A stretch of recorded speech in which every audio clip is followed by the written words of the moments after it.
Olá, meu aluno, olá, minha aluna. Vamos aqui dar continuidade falando agora das entidades operadoras do Sistema Financeiro Nacional. Vamos começar falando de entidades operadoras para começar a entender melhor esse assunto, depois entrar no mercado financeiro, falando do mercado monetário, mercado de capitais, mercado cambial, tá? E o mercado de crédito. Mas vamos primeiro entender quais são essas instituições bancárias que fazem parte disso, quais são as entidades operadoras. Já vimos entidades normativas, já vimos entidades supervisoras, já agora vamos entrar finalmente nas entidades operadoras do Sistema Financeiro Nacional, que é quem realmente opera, faz a coisa funcionar, tá bom? Vamos começar então pelos bancos comerciais. Importante saber que banco comercial ele trabalha no curto e no médio prazo, e eles são a base do sistema monetário, certo? Ou seja, esses bancos comerciais que eles trabalham ali bem na base do sistema, eles que vão fazer o sistema efetivamente andar.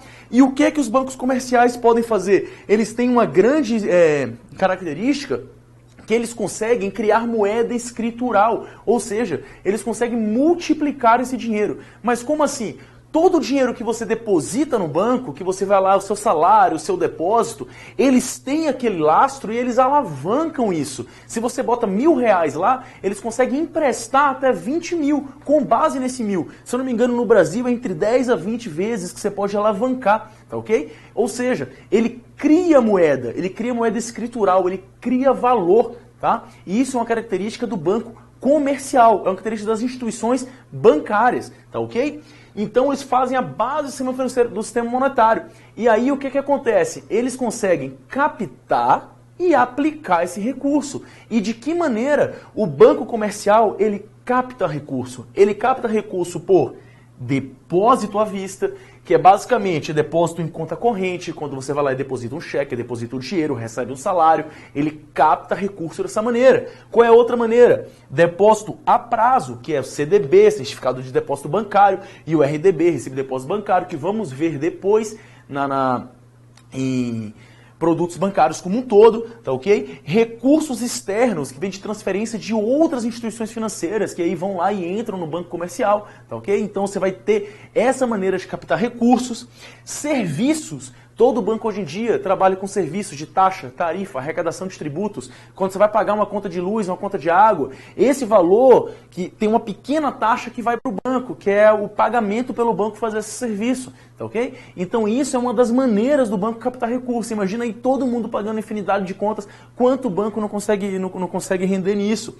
E vendas de produtos. Venda de produtos, seguro, capitalização e coisas afins. Hoje o banco ele se tornou uma verdadeira loja, ele tenta vender produto para você. Não importa mais você apenas deixar o dinheiro lá e fazer circular. O banco tem que vender esse produto, ele tem que se fazer valorizável para o cliente, ok? Então hoje temos uma visão bancária muito mercadológica. E essa é a maneira de você captar nos bancos comerciais. Já vimos como é que é agora a captação. Vamos agora para a aplicação nos bancos comerciais.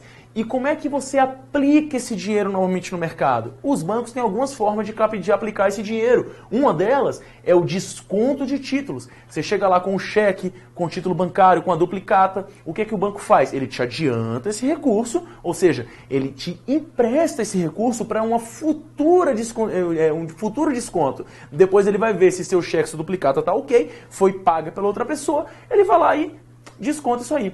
E ele cobra o que de você?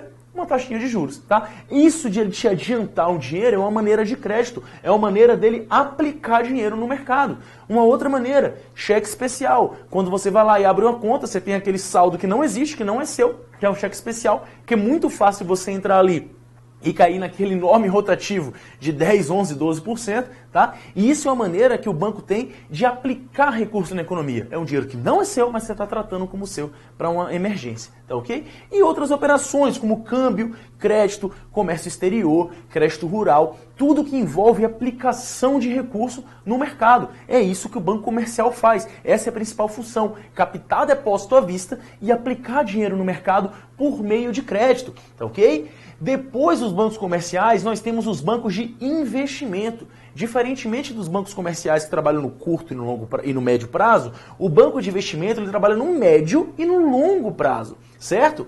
E ele é mais voltado para a captação de CDB, RDB e fundos de investimento, certo? O banco de investimento, o que é que ele faz então? Ele administra fundos de investimento, tá? Então você tem um banco que tem uma carteira de fundo de investimento para você poder ir lá e aplicar nesse dinheiro. E também IPO, que é Initial Public Offer, ou seja, é a oferta inicial de ações no mercado. Então isso é feito por fundos de investimento. Ele pega lá uma empresa que quer colocar suas ações na bolsa de valores, né? Ele subdivide essa empresa, faz toda essa operação e lança esse IPO no mercado, tá? Ou seja, ele vai lançar essa empresa na bolsa de valores. Isso é normalmente feito pelos bancos de investimentos. Terminando o banco de investimento, vamos para a parte mais importante agora, que é os bancos múltiplos, tá? Então vem para cá agora. Por que eu coloquei um asterisco aqui no banco múltiplo? Porque hoje a grande maioria dos bancos, ele é múltiplo, tá? Como é que ele funciona? Itaú, Caixa, Bradesco, SBC, Santander, eles são todos bancos múltiplos. E o que caracteriza um banco múltiplo? Nos bancos você pode trabalhar com carteiras, tá? E quais são essas carteiras? Essas carteiras podem ser comercial ou monetárias, né? Que é específico dos bancos comerciais, trabalha com a carteira comercial.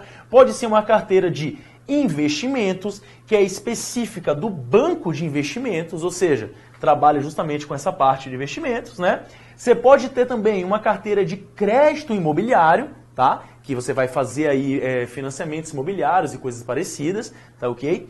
Você pode também usar de fomento e desenvolvimento por intermédio do BNDES, aqui no caso o Banco Regional de Desenvolvimento do Extremo Sul, que é o BRDE, o Banco do Nordeste, são agências de fomento e desenvolvimento. Ou você pode também usar o arrendamento mercantil, também chamado de leasing, que é quando você compra um produto, empresta para o cliente, né? O banco compra e empresta para o cliente, esse cliente vai pagar um aluguel por esse produto, tá? E depois ele vai escolher se ele vai ficar com esse produto, pagar um valor residual, vai devolver para o banco, tá? Essa é uma forma de se trabalhar. O que é muito importante você ver aqui, meu aluno, é que para você ser considerado um banco múltiplo, você tem que ter no mínimo 2 carteiras dessas. E é qualquer carteira, Ricardo? Não. Ela tem que ser, uma delas tem que ser comercial ou de investimento. Não é e de investimento, é ou de investimento. Então, por exemplo, você pode ter uma carteira comercial e monetária e de crédito imobiliário, banco múltiplo. Comercial e monetária e de crédito e financiamento, banco múltiplo. Comercial e monetária e de arrendamento mercantil, banco múltiplo. Carteiras de investimento e financiamento, banco múltiplo. Carteiras de investimento e fomento, banco múltiplo. Carteira comercial e de investimentos, banco múltiplo. Agora, crédito imobiliário e arrendamento mercantil não se torna um banco múltiplo. Então, na prática, hoje, a grande maioria das instituições financeiras do país são bancos múltiplos, tá? Porque a grande maioria delas capta recursos à vista, ou seja, é um banco comercial e trabalha com outras unidades, certo? Trabalha com outras carteiras, né? Cooperativas de crédito, antigamente que elas só eram coisas de fomento e desenvolvimento, agora elas abrem conta, vendem seguro, então elas se tornaram bancos comerciais, tá? As caixas econômicas, que tinham uma função muito bem definida, agora são bancos comerciais, bancos de investimento, trabalham com crédito imobiliário também. Então você tem hoje que todos os bancos hoje mercadológicos fazem essa gama de operações. E vocês não podem se esquecer que banco é aquela situação. O mundo está em crise, está tudo errado, tudo acabado. O banco lucra. O mundo está bom, está todo mundo ganhando. O banco lucra também. Então isso não pode esquecer. O banco, ele nunca quer deixar de lucrar. Então quanto mais ele conseguir trabalhar, mais ele conseguir oferecer produto para o cliente, uma solução financeira para o cliente, melhor para o banco, tá? Então, já vimos agora o banco múltiplo. Lembrando que essa parte de bancos, né, que é banco comercial, banco de investimentos e banco múltiplo, eles são ligados diretamente ao Banco Central, que é o banco dos bancos, que é ligado na sua árvore a quem? Ao CMN, tá? Agora, nessa parte aqui das entidades operadoras, eu vou estar falando só das entidades ligadas ao CMN, que é o Conselho Monetário Nacional, que são as mais importantes para fim de prova, tá? Então nós temos na árvore o Conselho Monetário Nacional, depois dele você vai para 2 entidades supervisoras, que são a CVM e o Bacen, tá? E depois para entidades operadoras. Do lado do Bacen nós temos bancos comerciais, bancos de investimentos e bancos múltiplos. E do lado da CVM é o que nós vamos ver agora. Do lado da CVM nós temos o quê? Nós temos sociedades corretoras de títulos e valores mobiliários. E como é que funciona a sociedade corretora? Primeiro, elas são autorizadas e supervisionadas pela CVM. Tá ok, meu aluno? Ou seja, é a Comissão de Valores Mobiliários que autoriza o funcionamento dessas sociedades corretoras. E como é que isso funciona?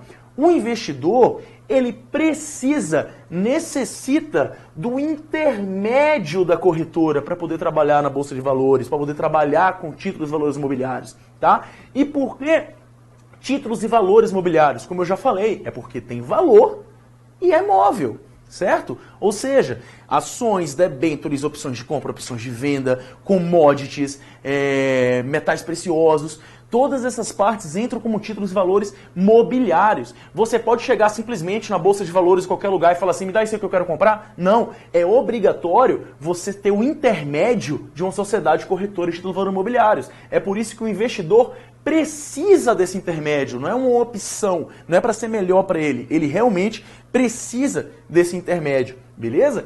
O que mais essa sociedade corretora faz? Ela administra fundos e clubes de investimento, certo? Então, fundos e clubes de investimento normalmente são administrados para essas sociedades corretoras de valores, principalmente fundos de investimentos que lidam com o mercado acionário, que lidam com fundos multimercados, porque quando você tem fundo de investimento de renda fixa, que só lidar com títulos públicos e CDB, coisa do tipo, pode ser utilizado por um banco de investimento, tá ok? Mas fundos multimercados, fundos acionários, fundos que compõem algum risco para o investidor, ele é coordenado por sociedades corretoras de títulos de valores mobiliários, certo? Outra coisa que a sociedade trabalha é com o mercado de câmbio, tá? Em você converter moeda estrangeira em moeda nacional. Isso também faz parte dos objetivos das sociedades corretoras, tá? E por último, a gente pode destacar a compra e venda de metais preciosos, como por exemplo, ouro, platina, coisas do tipo, certo? Por ser um valor mobiliário, você precisa da intermediação, você precisa comprar de uma corretora isso aí, ok? E por último, o que a gente vai ver aqui, meu aluno? A BMF Bovespa, a nossa famosa Bolsa de Valores de São Paulo, tá?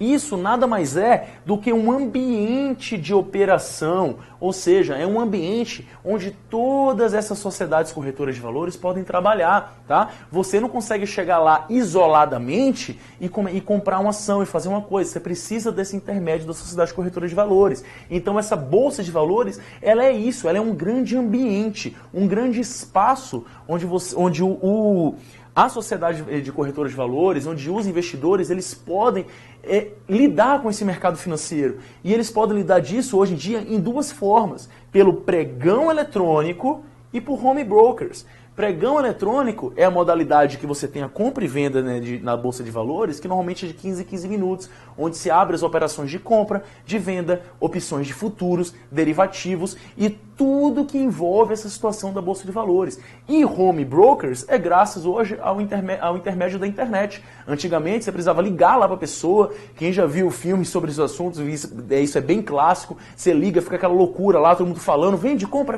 gritando e tal. Hoje você consegue fazer tudo isso no conforto do celular. Você pega, manda uma ação de compra e venda, ações de stop, que ou seja, na hora que o valor da ação cair um pouco, ela vende automaticamente. Tudo isso você consegue fazer por meio de home brokers. Então, é isso aí, pessoal. Terminamos essa parte aqui de entidades operadoras. Vamos dar continuidade agora à aula.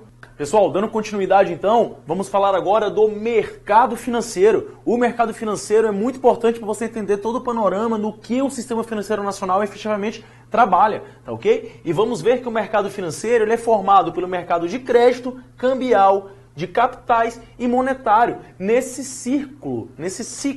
E quem inventou isso aqui não fui eu, tá, gente? Isso aqui veio exatamente dessa maneira na prova do Banco do Brasil de 2015, se não me engano. Então a primeira questão de atualidades do mercado financeiro foi justamente essa foto aqui, né? Esse desenho, e explicou um pouco, perguntou sobre o dinamismo desses mercados, tá? Então é importante que a gente saiba como isso funciona, como um ciclo. E agora nós vamos falar de um por um, beleza? E começando, vamos falar do mercado monetário. O que é importante a gente saber. O mercado monetário, ele lida no curto e no curtíssimo prazo, tá ok? Ou seja, ele é muito focado na liquidez monetária. E o que seria essa liquidez? Por exemplo, se você tem um imóvel, digamos, o imóvel ele é um produto que ele não tem muita liquidez. Apesar de ele ter um valor muito alto, você não consegue vender um imóvel em um dia, em um minuto. Demora mais para você vender um imóvel, certo? Você tem um pouco mais, ele fica mais travado no mercado. Agora, alimentos, coisas, vestuário, eles têm alta liquidez. Eles conseguem ter essa liquidez, essa facilidade de ser vendido e comprado, de serem convertidos em moeda, tá? E o mercado monetário, ele trabalha justamente com isso, com a liquidez monetária. E com o que ele trabalha? Ele trabalha usando muito a taxa básica de juros, a nossa famosa taxa Selic, que é uma taxa que serve de referência para o mercado. E você saber como funciona a taxa Selic é de fundamental importância para a sua prova, tá?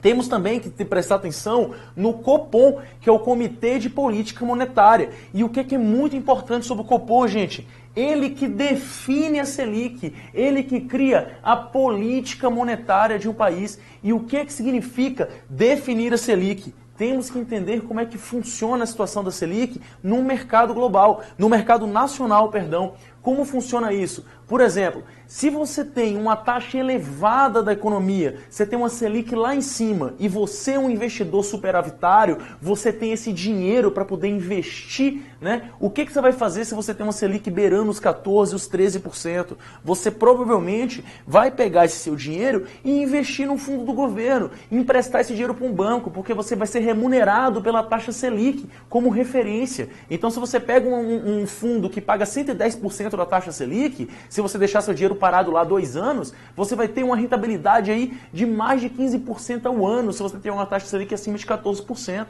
tá? Então, se você tem uma taxa Selic alta, o que acontece? Todo esse dinheiro que você está abraçando, você vai pegar e mandar para o governo ou mandar para um banco. Você deixa de colocar esse dinheiro em circulação, você deixa de montar uma venda, você deixa de montar uma empresa, você deixa de comprar uma ação, tá? Essa falta de dinheiro em circulação, ela freia a inflação. Quanto menos dinheiro em circulação tem, menor a inflação. Porque o que é inflação? Imagina que você produz camisa, você vende camisa, e aí você produz 100 camisas. Chega um cara com 1 minuto que você produziu, fala, me dá essa 100 aí que eu quero comprar. Você fala, caramba. No dia seguinte você vai lá e produz mais 100 camisas. O cara chega faltando 30 segundos e fala, eu quero comprar tudo isso aí. E aí você vê que você não consegue produzir mais camisas, seu limite é 100. O que você faz então? Você começa a aumentar o preço da camisa, tá vendendo tudo, até chegar ao ponto que não vão mais comprar 100, vão comprar 99. Ou seja, se você tem muito dinheiro na economia, se você tem muito dinheiro circulando, você favorece o crescimento da inflação. E uma maneira de você tentar frear a inflação é aumentar a taxa básica de juros. Isso é questão de prova. Como uma maneira de você frear a inflação? Aumentando a taxa básica de juros. Você estimula o investidor a tirar dinheiro de circulação e mandar esse dinheiro para onde? Para os bancos, para o Tesouro Nacional, para as letras financeiras do Tesouro, para as LSTNs, para a LTF e por aí vai, ok? Então, mas qual é o outro lado disso? Se você pega esse dinheiro e investe tudo no governo, um dia ele tem que te pagar. E se ele vai te pagar uma taxa alta, ele tem um dinheiro caro para te pagar. Ele tem que dar um jeito de pagar isso para você. E é isso que se chama dos juros da dívida pública, tá? É isso que responde por grande parte dos gastos públicos brasileiros, que é justamente esses juros da dívida. Se você tem que pagar muito dinheiro, você consequentemente vai diminuir o seu investimento público. Então, naquele momento que você quer frear a inflação e que o governo precisa de dinheiro para tirar do papel os seus gastos, para conseguir fazer frente aos seus gastos, o que é que o governo faz? Ele aumenta a taxa básica de juros da economia, entra um monte de dinheiro no governo e ele faz o que ele tem que fazer. Dá uma freada na inflação e vai lá fazer frente a seus gastos públicos. E na hora de ter que pagar? E na hora que o investidor começa a resgatar isso aí? Como é que ele consegue fazer isso? Ele vai fazer uma famosa rolagem de dívida, tá? Ou seja, ele vai deixar de aplicar isso em infraestrutura. Isso aí vai gerar uma crise, não vai gerar uma coisa muito boa. Então não é bom você falar o seguinte, então a inflação é uma coisa ruim, vamos jogar a taxa Selic lá na puta que pariu. Não necessariamente. Você tem que manter ela controlada para você sempre estar nesse meandro aí entre inflação e taxa Selic. Lembrando que está tudo interligado, PIB, inflação, taxa Selic, dólar alto, dólar baixo e tudo mais, ok? Falamos que a taxa Selic é importantíssimo que você saiba como é que isso funciona na prova de vocês, porque é uma questão certa de prova. Terminamos de falar de taxa Selic, de mercado monetário, vamos falar agora de mercado de crédito. E qual é a principal função do mercado de crédito? É justamente essa, é levar crédito para o consumidor, é fazer o consumidor ter esse dinheiro disponível, tá?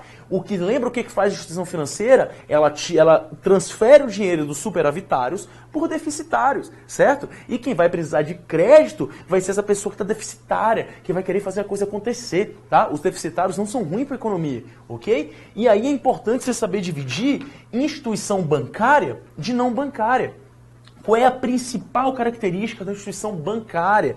A instituição bancária ela consegue captar depósito à vista e criar moeda escritural. O que é moeda escritural? É multiplicar o dinheiro, é fazer mais dinheiro do que ela tem. Ela consegue fazer dinheiro apenas no papel, apenas no virtual. Por exemplo, se hoje você conseguir convencer todas as pessoas hoje do Brasil a chegarem no banco e sacar os seus recursos de uma vez, a economia quebra, porque não tem dinheiro em papel para todo mundo, tá?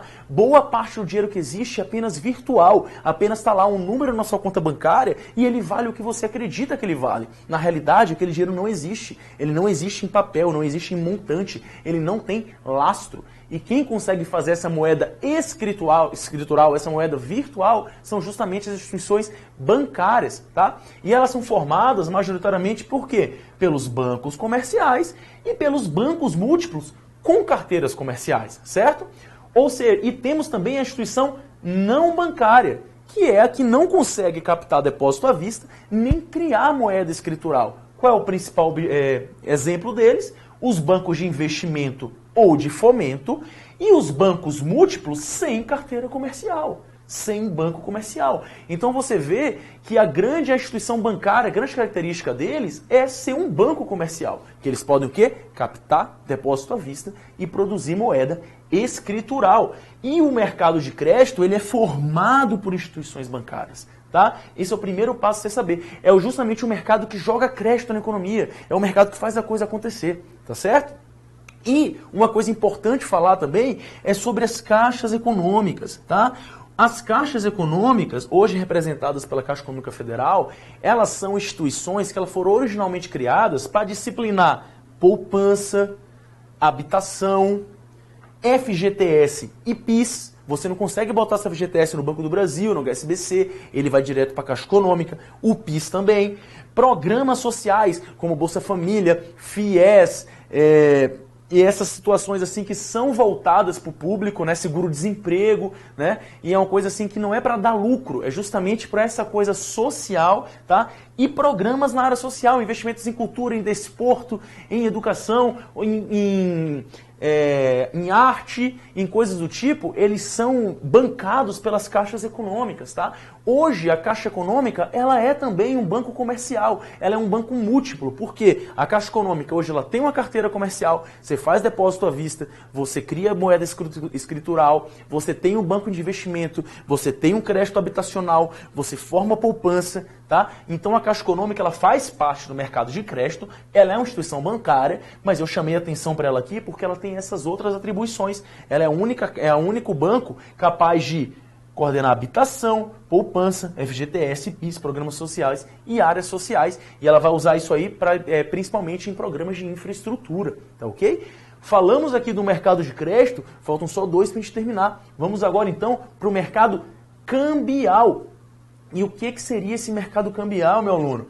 Mercado cambial é justamente o mercado que atua na compra e venda de moeda internacional, certo? Que, claro, possa ser convertida em real, certo? E quem regula esse mercado cambial? Vocês se relembram que é o Banco Central que consegue regular esse fluxo de moeda estrangeira no país? Então, o Banco Central, o Bacen, regula esse mercado cambial. E aí vamos para uma coisa muito atual, que muita gente fala. O que é melhor, o dólar alto ou o dólar baixo? E a resposta é, depende.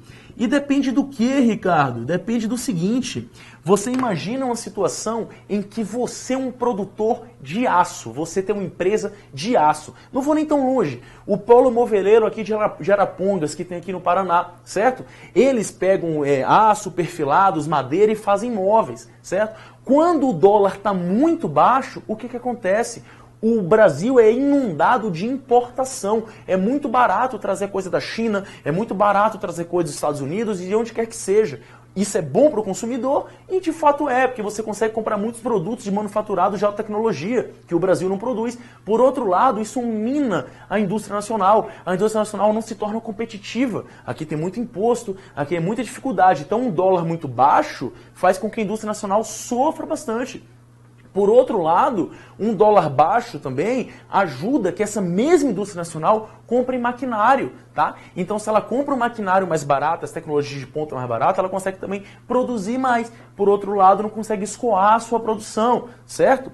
Já, se você tem um dólar alto, isso favorece o quê? As exportações. Ou seja, se você tem um dólar alto, você produz maçã, e lá no mercado internacional o quilo da maçã está valendo 3 dólares, e aqui o quilo da maçã é 5 reais. O que é que você vai preferir? Você vai preferir exportar toda a sua maçã. Você vai pegar suas melhores maçãs, seus melhores produtos e vai exportar. E aí você também desvaloriza o mercado nacional, tá? Então tem vários meandros, não tem uma resposta absoluta. O dólar alto é bom, o dólar alto é ruim. Depende muito do contexto e da situação. Você tem que ir para a prova com esse pensamento, sem um pensamento absoluto, sem falar que isso é bom, isso é ruim, taxa Selic alta é bom, taxa Selic baixa é ruim, inflação alta é bom, inflação alta é ruim, porque tudo depende. Depende do contexto, da nossa política cambial, da nossa política monetária, do que o Brasil efetivamente quer para a sua economia, tá ok? E terminando o mercado cambial, vamos para o nosso último componente do mercado financeiro, que seria o quê? O mercado de capitais. E o que seria o mercado de capitais? Ele é um sinal de desenvolvimento do país. Por exemplo, um país que tem bolsas fortes, como a Dow Jones, a Nasdaq, a Bolsa de Tóquio, a Bolsa da Coreia do Sul. Os países que têm bolsa forte, normalmente eles são países o quê? Desenvolvidos. Por que isso? Porque é pelo mercado de capitais que as empresas conseguem seus recursos de longo prazo. Porque quando uma empresa quer um recurso de curto prazo, ela recorre a quem? Aos bancos. Ela pega um empréstimo e paga suas dívidas. Isso com o quê? Com os recursos de curto prazo. Agora, se ela quer juntar dinheiro para poder realmente investir na infraestrutura, ela precisa o quê? Ela precisa de capitais em dinheiro, ela precisa vender ações, tá? Então como é que funciona isso? Uma empresa, vamos imaginar a Petrobras, ela se subdivide em vários pedacinhos, ela mantém 50% mais uma ação, ela tem a maioria do voto, a maioria acionária, e o resto ela joga no mercado, na Bolsa de Valores, para ser negociada. Tá? E aí você sabe que no mercado, na Bolsa de Valores, existem duas forças, a força compradora e a força vendedora. Tá?